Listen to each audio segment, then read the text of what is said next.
ఓం గం గణపతయే నమః. ఐం సరస్వత్యై నమః. శ్రీ గురుభ్యో నమః. హరి ఓం. ఆదిత్యాయ చ సోమాయ మంగళాయ బుధాయ చ గురుశుక్రశనిభ్యశ్చ రాహవే కేతవే నమో నమః. ఓం నవగ్రహదేవతాయే నమః. వాగర్ధావివ సంపృక్తో వాగర్ధ ప్రతిపత్తయే జగతః పితరో వందే పార్వతీ పరమేశ్వరో ఉమాశంకరాభ్యాం నమః.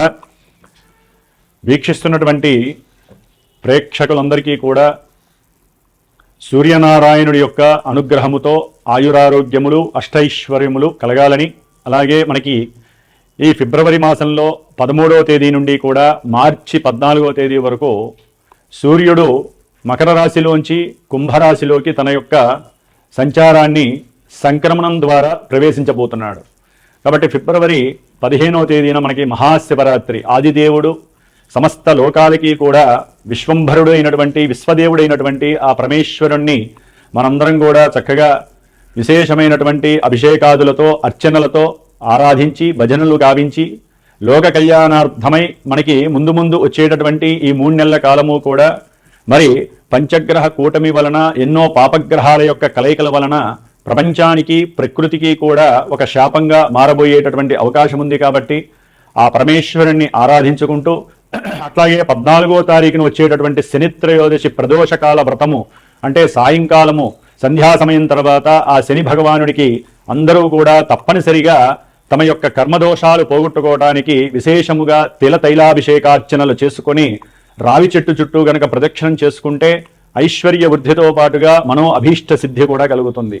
ముఖ్యంగా మనకి ఈ ఫిబ్రవరి మాసంలో సూర్య సంక్రమణంతో పాటుగా ఇప్పటికే రాహువు కుంభరాశిలో తిష్ట వేసుకొని అది శని ఇంట్లో మరి వ్యాపారానికి బుద్ధికి నరాలకి తెలివితేటలకి మనం మాట్లాడే ప్రతి మాటకి సంభాషణలకి కూడా బంధుమిత్రాదులతో కలయికతో పాటుగా అన్ని రకాలైనటువంటి యాక్టివిటీస్కి శరీరం అసలు చేతనత్వంగా ఉండాలంటే బుధగ్రహము మరి విశేషమైనటువంటి ఫలిత రూపకంగా మనకు ఉండాలి. మరి ఆయన ఆల్రెడీ ఫిబ్రవరి 3వ తేదీన రాహువుతో కలిసి కుంభరాశిలో ప్రవేశం జరిగింది. ఫిబ్రవరి 6వ తేదీన మరి అష్టైశ్వర్యాలకి ఎంతోమంది వ్యాపారస్తులు ముఖ్యంగా జ్యువెలరీ వ్యాపారం చేసేవాళ్ళు దాని రిలేటెడ్ ఏదైనా సరే అది గిల్ట్ నగలు కావచ్చు, వస్త్రాలకి సంబంధించినటువంటి పెద్ద పెద్ద బిజినెస్లు చిన్న చిన్న వాళ్ళు కావచ్చు, అట్లాగే సుగంధ ద్రవ్యాలని అమ్మేటటువంటి వాళ్ళు వ్యాపారస్తులు, ముఖ్యంగా ఫైనాన్స్ బిజినెస్ చేసేటటువంటి వాళ్ళు, మ్యారేజ్ బ్రోకరిజం చేసేటటువంటి వాళ్ళు అంటే మధ్యవర్తిత్వం చేస్తూ ఉంటారు. అలాంటి మ్యారేజ్ సంబంధించినటువంటి వ్యాపారస్తులు కానివ్వండి, అట్లాగే భార్యాభర్తలకి సంబంధించినటువంటి సత్సంతాన యోగానికి కారకుడైనటువంటి వీర్యకారకుడైనటువంటి శుక్ర భగవానుడు కూడా మరి రాహుతో కలిసి 6వ తారీఖు నుంచి కూడా ఈ నెలాఖరంతా అక్కడే ఉంటాడు. అట్లాగే ఇప్పుడు అసలైనటువంటి గ్రహము కుజగ్రహము. ఇది ఫిబ్రవరి 23వ తేదీ నుండి కూడా దాదాపుగా ఏప్రిల్ 2వ తేదీ వరకు కూడా కుంభరాశిలోనే ఈ గ్రహాలన్నిటితో సంచారం చేస్తూ కుజుడు రాహువు కలవటం ఒక రకంగా కూడా మంగళయోగం అయినప్పటికీ కూడా కుజరాహుల యోగం అయినప్పటికీ కూడా సింహంలో ఉన్నటువంటి కేతువు ఈ యొక్క కుజరాహు కేతువుల యొక్క సంయోగము శని ఇంట్లో జరగడం ద్వారా ఎన్నో బీభత్సకరమైనటువంటి సమస్యలు అనుభవించేటటువంటి పరిస్థితులు మనకు కలగచ్చు అని శాస్త్రం తెలియజేస్తోంది. కాబట్టి కుజరాహువుల యొక్క సంబంధం, కుజరాహు కేతువుల యొక్క సంబంధం అటు వ్యాపారస్తులకి శుక్రగ్రహానికి సంబంధించిన వ్యాపారస్తులకు కానివ్వండి అనేక భావాల కారకత్వాలకి, ముఖ్యంగా సూర్య భగవానుడు కూడా మరి ఫిబ్రవరి 13వ తేదీ నుండి మార్చి 14వ తేదీ వరకు కూడా కుంభరాశిలో ఉంటాడు. ఈ 5 గ్రహాల యొక్క సమ్మేళనము విశేషమైనటువంటి శుభ ఫలితాలతో పాటుగా కొన్ని రాశుల వారికి ప్రపంచానికి కాస్త ఈ యొక్క కారకత్వాలనేవి కొంత ఫ్లక్చువేషన్స్ని అట్లాగే ప్రకృతిలో ఎన్నో బీభత్సాలని కలిగజేసే అవకాశాలు ఉండవచ్చు. అది యుద్ధపరంగా, ఎందుకంటే కుజుడు అనేవాడు యుద్ధకారకుడు. అట్లాగే భూకంపాలకి సంబంధించిన వారు, అది వాయుతత్వ రాశిలో ఉన్నటువంటి గ్రహాలన్నీ కూడా ముఖ్యంగా రాజకీయ నాయకుల యొక్క పదవి గండాలు కావచ్చు, రాజకీయ నాయకుల యొక్క పెద్ద పెద్ద వాళ్ళు ఎవరైనా కావచ్చు, వారి యొక్క ఆరోగ్యం సరిగ్గా లేకపోవటము, అనారోగ్యపరంగా ఇబ్బందులు, ఏదైనా ఎలక్షన్స్ కనుక జరిగినట్లయితే ఆ ఎలక్షన్స్కి సంబంధించినటువంటి ఎన్నో ఇబ్బందులు, అంటే అక్కడ ఒక రకంగా చెప్పాలంటే యుద్ధ వాతావరణం నెలకొల్పేటటువంటి పరిస్థితులు ఈ పంచగ్రహ కూటమి తెలియజేస్తోంది. అట్లాగే మన సామాన్యంగా చూసుకున్నట్లయితే కనుక ఎవరి యొక్క జాతకాలలో అయితే కుజదోషాలు ఉంటాయో, రాహుకేతువులతో కూడినటువంటి కాలసర్ప యోగ దోషాలుంటాయో, అట్లాగే ఎన్నో రకాలైనటువంటి శుక్రగ్రహ దోషాలు ఉంటాయో, వ్యాపార దోషాలు, వీటన్నిటికీ కూడా ఈ యొక్క పంచగ్రహ కూటమిలో గనక ఎవరైతే గనక సుబ్రహ్మణ్యేశ్వర స్వామి ఆరాధన చేస్తారో, ఎవరైతే ఈ కుజరాహుకేతువుల యొక్క జప ఆరాధనలో పాల్గొంటారో వారికి వారి జాతకంలో ఉన్నటువంటి కుజదోషాలు కావచ్చు, సర్పదోషాలు కావచ్చు, మాతా పితృదోషాలు కావచ్చు, ఎన్నో రకాలైనటువంటి సమస్యలకి చెక్ పెట్టేటటువంటి సమయంగా మనం భావించాలి. ఎందుకంటే 5 గ్రహాల కూటమి అంటే ఎన్నో రకాలైనటువంటి విపరీతమైనటువంటి అనర్థాలు జరిగే అవకాశం కొన్ని రాశులకు ఉంటుంది. ప్రపంచం దేశగోచారంలో మరి అది ప్రపంచం మీద వ్యాప్తి చెందుతుంది. కానీ మనకి ఎవరికి జాతకాలు వాళ్ళకు ఉంటాయి కాబట్టి రాశుల రీత్యా కావచ్చు, జన్మ జాతకంలో లగ్న రీత్యా కావచ్చు, జరుగుతున్నటువంటి దశ అంతర్దశలు, ముఖ్యంగా కుజ మహర్దశ కానీ, రాహు మహర్దశ కానీ, కేతు మహర్దశ కానీ, శని మహర్దశ కానీ, ఈ పాపగ్రహ మహర్దశలు జరుగుతున్నా, మరి రాహుతో కలిసినటువంటి ఈ సూర్యుడు, బుధుడు, శుక్రుడు యొక్క దశలు అంతర్దశలు జరుగుతున్నా, వీరి యొక్క దశల్లో వారి జాతకంలో ఎక్కడైనా సరే దోషాలు ఉన్నట్లయితే అవి కాస్త ఇబ్బంది పెట్టేటటువంటి పరిస్థితి ఈ యొక్క పంచగ్రహ కూటమి వలన కనపడుతోంది. కాబట్టి దాదాపుగా ఫిబ్రవరి అంటే మార్చి 1 నుంచి కూడా కుజుడు శతభిష నక్షత్రంలోకి వస్తాడు. అది ఇంకా బీభత్సకరమైనటువంటి సందర్భము. కాబట్టి ఫిబ్రవరి 23వ తేదీ నుండి కూడా దాదాపుగా మనకి 77 రోజులు, అంటే 70 రోజులు అనుకోండి, 70 రోజులు అంటే మే 10వ తారీఖు వరకు కూడా ఈ కుజ రాహు కేతువుల యొక్క శనిగ్రహ యొక్క ప్రభావం. ఎందుకంటే ఏప్రిల్ 2వ తేదీ నుండి కూడా మే 10వ తేదీ వరకు కుజుడు మీనరాశిలో శనితో కలిసి ఉంటాడు. ఇది మహాదోషప్రదమైనటువంటిది. కాబట్టి ఎన్నో రకాలైనటువంటి దోషాలను కలుగజేసేటటువంటి ఈ దోషాన్ని మనం హరింపజేసుకోవటానికి మా యొక్క శ్రీమాత జ్యోతిషాలయ పీఠం తరపున నేను 70 రోజులు ఈ యొక్క కుజగ్రహానికి, రాహుకేతువులకి, శనికి సంబంధించినటువంటి జపాన్ని ఆచరిస్తూ, ముఖ్యంగా ఈ యొక్క కేతుగణ దోషాలు మఖానక్షత్రంలోకి కేతు అనేటటువంటి వాడు ప్రవేశిస్తున్నాడు దాదాపుగా మనకి మార్చి 1 నుంచి. కాబట్టి ఇంకా దోషాలు ఎక్కువయ్యే అవకాశం ఉంటుంది. కాలసర్ప యోగ దోషం కూడా పడుతోంది. అంటే రాహుకేతువుల మధ్యలోనే గ్రహాలన్నీ కూడా సంస్థాపితమై దాదాపుగా మనకి కాలసర్పయోగ దోషం అనేటటువంటిది ఉండే అవకాశం ఉంటుంది జూలై 1 వీక్ వరకు కూడా. కాబట్టి ఈ యొక్క 70 రోజులు కూడా నా యొక్క పీఠంలో, నా యొక్క ఆధ్వర్యంలో నాచే చేయబడుతూ, ముఖ్యంగా ఈ యొక్క సుబ్రహ్మణ్య ఆరాధన విశేషంగా జరిపి, మధ్యలో మార్చి 1 వీక్ తర్వాత అంటే ఏప్రిల్ సమయంలో నేను అష్టవినాయక దర్శనం, పూణేలో ఉన్నటువంటి అష్టవినాయకుల యొక్క దర్శనము, అట్లాగే సుబ్రహ్మణ్యేశ్వర స్వామికి సంబంధించినటువంటి దైవ తీర్థాలని కూడా సంచరించి, మధ్యలో 1-2 సార్లు సుబ్రహ్మణ్య పాశుపత హోమాలని సంతానం కలక్కపోయినా వారి గురించి కావచ్చు, వివాహం కానిటువంటి వారికి, వివాహమై దాంపత్య అనుకూలత సరిగ్గా లేనటువంటి వారికి, మతిస్థిమితం సరిగ్గా లేనటువంటి వారికి, వ్యాపారంలో నష్టాలు అనుభవిస్తున్నటువంటి వారికి, అట్లాగే ఎవరికైతే జన్మజాతకంలో ఎంత కష్టపడ్డా కూడా 10 రూపాయలు దాచుకోలేని పరిస్థితి, సంపాదించలేని పరిస్థితి ఉన్నటువంటి వారు కావచ్చు, ముఖ్యంగా సంతానహీనత, గర్భవిచ్ఛిన్న దోషాలు కలిగేటటువంటి వాళ్ళు, జన్మజాతకంలో ఉన్నటువంటి కుజరాహు కేతువుల యొక్క దోషాలు ఉన్నటువంటి వాళ్ళు తప్పకుండా సంప్రదించండి. మరి ఈ యొక్క కార్యక్రమానికి 70 రోజుల యొక్క కార్యక్రమానికి డైరెక్ట్గా నాకు ఫోన్ చేసినట్లయితే కనుక దానికి సంబంధించినటువంటి ఆ నియమాలు ఏ విధంగా ఆచరించాలి, మీరు ఏ విధమైనటువంటి మంత్రాలు, అర్చనలు ఈ 70 రోజులు చేసుకుంటే కొన్ని రాసుల వారికి ఆ యొక్క అవయోగాలు తొలగిపోయి యోగాలు కలుగుతాయో నేనే డైరెక్ట్గా మీకు తెలియజేస్తాను. అట్లాగే జాతక పర్యవేక్షణ ద్వారా కూడా ఎన్నో విషయాలు మీరు తెలుసుకోవచ్చు. ముఖ్యంగా 12 రాశుల్లో మేషాది రాశి నుంచి మీనరాశి పర్యంతం కూడా మనకి ఈ 12 రాశులలో ఈ యొక్క గ్రహస్థితుల యొక్క పంచగ్రహ కూటమి ప్రభావం ఏ విధంగా ఉంటుందో తెలుసుకునేటటువంటి విషయంలోకి వెళుతూ, ఓం తత్పురుషాయ విద్మహే మహాసేనాయ ధీమహి తన్న షణ్ముఖ ప్రచోదయాత్. శ్రీ వల్లీ దేవసేనా సమేత శ్రీ సుబ్రహ్మణ్యేశ్వర అనుగ్రహ సిద్ధిరస్తు. ధనుస్సు రాశి వారికి ఫిబ్రవరి మాసం 13వ తేదీ నుండి మార్చి 14వ తేదీ వరకు కూడా సూర్యగ్రహ సంచారము మకర రాశిలోంచి కుంభరాశిలోకి, అంటే తృతీయ స్థానంలోకి ప్రయాణం. ఇది చాలా విశేషమైనటువంటి శుభ ఫలితాలను కలుగజేస్తుంది. అట్లాగే కుజగ్రహము కూడా ఫిబ్రవరి 23వ తేదీ నుండి కూడా దాదాపుగా ఏప్రిల్ 1 వీక్ వరకు కూడా ఈ యొక్క 3వ స్థానంలో సంచారము.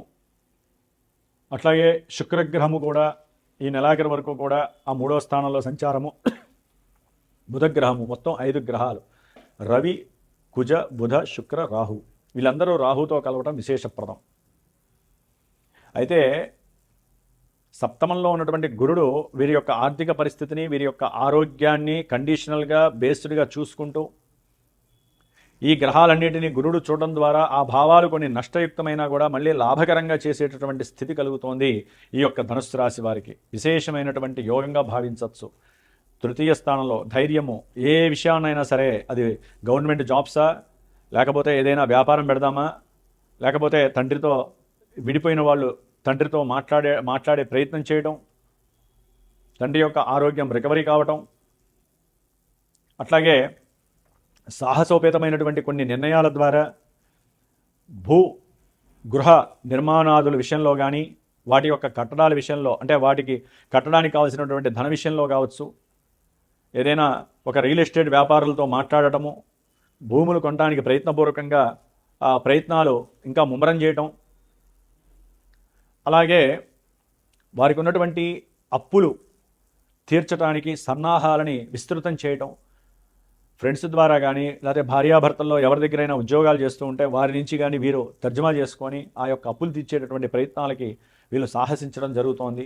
వ్యాపార రీత్యా జరిగే, అంటే వీరు ఏదైనా వ్యాపారపరంగా భాగస్వామ్య వ్యాపారాలు చేయాలన్నా, లేదా వీరు ఏదైనా ఉద్యోగపూర్వకంగా ప్రయత్నాలు చేయాలన్నా బుధగ్రహం మాత్రం కాస్త ప్రతికూలంగా ఉందనే చెప్పుకోవాలి. కొన్ని అబద్ధాలు ఆడాల్సిన పరిస్థితి వ్యాపారంలో ఎదగాలంటే. ఏదైనా ఒక ఉద్యోగం సాధించాలంటే కొన్ని మాటలు లేనివి ఉన్నవి ఉన్నట్లుగా, ఉన్నవి లేనట్టుగా చెప్పేటటువంటి పరిస్థితి కలుగుతోంది. తప్పదు. ఒక్కోసారి గోడ మీద పిల్లిలాగా ఉండాలి కుటుంబంలో. బంధుమిత్రాలతో మాట్లాడేటప్పుడు గృహ సౌఖ్యం కోసము, వీరి యొక్క పనులు కావడం కోసం, ఎటువంటి సమస్యలు కలగకుండా ఉండటం కోసం, వ్యాపారంలో వీరికి పార్ట్నర్షిప్ ఇవ్వడం కోసం ఎన్నో రకాలుగా కొన్ని మాటలు వీరు చేయాల్సి ఉంటుంది, మాటలు మాట్లాడాల్సి ఉంటుంది. అట్లాగే వ్యాపారంలో అవతల వ్యక్తులు కొంచెం మోసం చేసే ప్రయత్నాలు ఎక్కువగా ఉంటాయి. కొంచెం జాగ్రత్త. అంటే మీకు దీంట్లో పెట్టుబడి పెడితే అక్కడ విశేషమైనటువంటి లాభం వస్తుందని చెప్తారు. ఆ విషయంలో కొంచెం మీరు సంతానంతో మాట్లాడండి. ఇక్కడ ఏదో పెట్టుబడి పెడితే లాభం వస్తుంది అంటున్నారు, మరి ఇది ఎంతవరకు సమంజసం అని. ఎందుకంటే ఒక కుటుంబంలో ఉన్నటువంటి సభ్యులు, ముఖ్యంగా భార్యాభర్త పిల్లలు ఉంటే కొంతమంది వాళ్ళు ఏదో త్యాగశీరులకు మళ్ళీ తమే బాధపడుతున్నట్టుగా, తమకున్నటువంటి ఆర్థిక సమస్యలు పిల్లలకి చెప్పకూడదన్నట్టుగా, అప్పులు చెప్పకుండా పిల్లలకి వారికి ఏదన్నా పుస్తకాలు కావాలన్నా, బండి కావాలన్నా, లేకపోతే ప్రయాణాలు చేయాలన్నా, స్కూల్ ఫీజులు కావాలన్నా అప్పులు తేవటం, వీళ్ళకి ఇవ్వటం. ప్రతి విషయము పిల్లలకి చెప్పిన వాడే కుటుంబాన్ని సరిగ్గా మెయింటైన్ చేయగలుగుతాడు. పిల్లలకి ఊహొచ్చిన దగ్గర నుంచి ఒక 10 ఏళ్ళు కావచ్చు, 9 ఏళ్ళు కావచ్చు, ఊహొచ్చిన తర్వాత బయట లోక వ్యవహారంతో వాళ్ళు ఎట్లయితే ముడిపడి ఉంటారో, కుటుంబంలో తల్లి చేసే పనికి, తండ్రి చేసేటటువంటి పనికి వీరు కూడా ఇంటర్లింక్ అయి ఉంటారు. కాబట్టి వీరు పడే ప్రతి క్షోభ, ప్రతి సమస్య వారు కూడా వారితో చర్చించండి. పిల్లలకి తెలియాలి. మీకున్న లాభాలు చెప్పకపోయినా పర్వాలా, నష్టాలని చెప్పాలి, కష్టాలని చెప్పాలి. అప్పుడే పిల్లలు సరైనటువంటి స్థితిలో వాళ్ళు ముందుకు వెళుతూ మీ మీద గౌరవాన్ని, అభిమానాన్ని పెంచుకుంటారు. వారికేం తెలియకుండా నేనే కష్టపడుతున్నా అని చెప్పి మీరు అప్పులు తెచ్చి భార్యాభర్తలు మాత్రమే మాట్లాడుకుంటూ కూర్చుంటే పిల్లలు ఎంజాయ్ చేస్తూ ఉంటారు. మీకు ఒక స్టేజ్కి వచ్చిన తర్వాత నువ్వు నాకేం చేసావు అంటారు. ఒకవేళ మీరు చేసింది చెప్పినా అప్పుడు వాళ్ళకి అర్థం కాదు, నీ బాధ్యత నువ్వు చేసావంటారు. కాబట్టి ధనుస్సు రాశి వారు ముఖ్యంగా సంప్రదించండి పిల్లలతో. ముఖ్యంగా ఏదైనా వస్తువు కొనాలన్నా, అప్పులు తీర్చాలన్నా, అప్పులు తేవాలన్నా పిల్లల్ని సంప్రదించి వారి అనుమతి కాకుండా వారితో అనుకూలంగా మాట్లాడి సెట్ చేసుకోండి. ఫైనల్ డెసిషన్ మీదే. తల్లి కావచ్చు, స్త్రీ కావచ్చు, పురుషుడు కావచ్చు, భార్యాభర్తలు పిల్లలకి చెప్పాలి, లేదా పెద్దవాళ్ళు అయితే చర్చించాలి. వాళ్ళ సలహాలు తీసుకోండి. ఫైనల్గా మీదే డెసిషన్. బంధువులతో మాత్రం చర్చించకండి. కొత్తగా నూతనంగా ఉన్నటువంటి వాళ్ళతో, పరిచయమైన వాళ్ళతో చర్చించకండి. అవతల వ్యక్తులకి సహాయం చేయకండి. ఇప్పుడున్న పరిస్థితుల్లో నష్టపోతారు. మీరు అప్పు ఇవ్వకండి ఎవరికి, ధనుస్సు రాశి వారు. అట్లాగే ఉద్యోగ విషయంలో మీకున్నటువంటి చేదు అనుభవాలు కాస్త తీపి అనుభవాలుగా మారే ప్రయత్నాలు జరుగుతాయి. మీరు చేసిన సాధన, కృషి ఇవన్నీ కూడా గమనించి ఉన్నతమైనటువంటి ఉద్యోగాన్ని ఇస్తారు. ఒకవేళ ఉద్యోగంలో గవర్నమెంట్ జాబ్స్లో కొంతమంది తీసేసి ఉంటారు, లేదా కొంతమంది ఉద్యోగాల్లో కోల్పోయినటువంటి వారికి పిలిచల్లా మళ్ళీ మీతో మాట్లాడి సంప్రదింపులు చేసి చక్కగా ఉద్యోగాన్ని ఇచ్చే పరిస్థితులు కూడా కలుగుతున్నాయి. అంటే ధైర్యే సాహసే లక్ష్మి. ధైర్యంతో, సాహసంతో గనక మీరు చేసే ప్రతి ఆలోచన, మీరు వేసే ప్రతి అడుగు కూడా మీకు లక్ష్మీదేవిని వరప్రసాదం కలుగుతుందని నమ్మండి. చతుర్థంలో అర్ధాష్టమ శని మహాబీభత్సాలని సృష్టిస్తోంది. వాహన ప్రమాదాలని, జలగండాలని, అట్లాగే తల్లి యొక్క అనారోగ్య సూచనల వలన మీకు ఆర్థిక నష్టము, ఉద్యోగం మీద దాని యొక్క ప్రభావం కలగటము, ఉన్నటువంటి గృహాన్ని అమ్ముకోవటము, లేకపోతే ఉన్నటువంటి స్థలాలని అమ్మేసేసుకొని ఆ యొక్క ధనాన్ని ఏదో రకంగా ఇంటి ఖర్చులకు ఉపయోగించుకోవడమే జరిగే పరిస్థితి కలుగుతుంది. అంటే అప్పులు తీర్చే పరిస్థితి, బ్యాంకు నుంచి ఏదైనా గృహ అవసరార్థమై లేకపోతే గృహ కట్టడం కోసం మీరు తప్పకుండా లోన్ తీసుకునే పరిస్థితి కూడా కనిపిస్తోంది.